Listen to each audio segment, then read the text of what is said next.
Bonjour Isor. Bonjour Philippe. Bonjour à tous. Un fait, une valeur spéciale. Arrivera-t-on à sauver la bourse de Paris? D'abord, avec une première bonne nouvelle, on a assisté au premier semestre 2013 à une augmentation sensible des levées de fonds.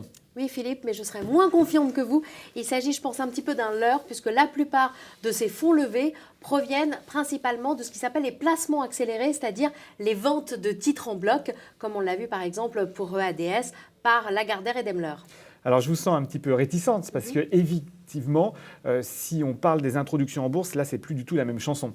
Non, les chiffres, alors c'est vrai qu'il y a des introductions en bourse, mais elles sont de petite taille. Quand on regarde les chiffres, il faut remonter à 2010 pour avoir une introduction en bourse de plus de 100 millions d'euros et on remonte à 2007 pour en avoir une de plus de 1 milliard d'euros. Oui, c'est une éternité 2007. Et qu'en est-il des augmentations de capital? C'est pareil, on est sur des points bas depuis des années.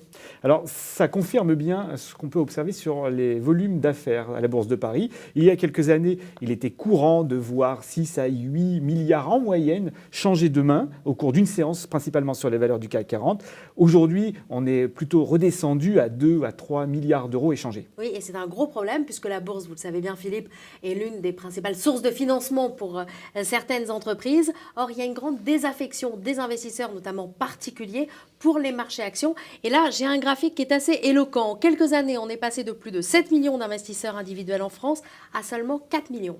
Alors, c'est d'autant plus injuste qu'aujourd'hui, la bourse, en règle générale, offre des opportunités très intéressantes. Et à comparer au livret A, par exemple, qui peine à peine à couvrir l'inflation, les dividendes et les plus-values sur les actions paraissent très intéressantes. Effectivement, les actions paraissent intéressantes par rapport à beaucoup d'autres classes d'actifs, mais il y a quand même cette désaffection qui est due à plusieurs raisons.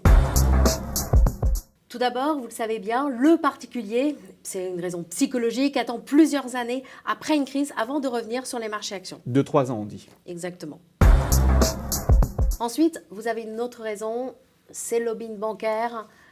Les établissements financiers estiment que c'est plutôt obscur, c'est plutôt compliqué d'investir en bourse et ne soyons pas dupes, c'est une occasion pour eux de vendre leurs produits. Ensuite, vous avez une troisième raison, la bourse a beaucoup évolué et elle est devenue véritablement un outil technique. Oui, et là, vous faites allusion, sans le dire, à la MiFID, la directive sur les services d'investissement, qui a perturbé un petit peu les habitudes des investisseurs par la multiplication des plateformes et puis leur rôle à jouer. C'est un peu comme si on avait plusieurs bourses, certaines très limpides, d'autres très obscures. Oui, et puis on s'y perd complètement, vous avez raison. Puis il y a aussi une autre chose, c'est que la bourse de Paris a beaucoup évolué en 15 ans. Autrefois, il s'agissait de la bourse de Paris, la SBF, Société des bourses françaises, qui ensuite est devenue Euronext avec Paris, Amsterdam, Bruxelles, Lisbonne. Euronext a par la suite racheté le Life. C'était le point culminant. Hein. Tout à fait.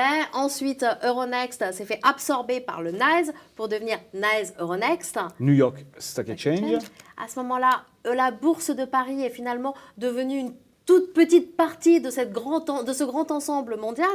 Et puis, il y a quelques mois, NYSE Euronext s'est lui-même fait absorber par ICE, Intercontinental Exchange, et qui a décidé de réintroduire en bourse l'ancien Euronext. Ça devrait avoir lieu d'ici quelques trimestres.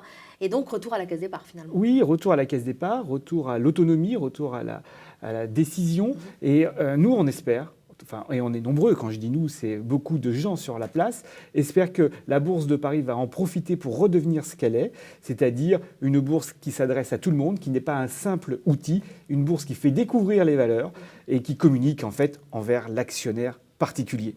Eh bien, merci Isor, et un fait, une valeur suivra, mais alors de très très très près ce dossier.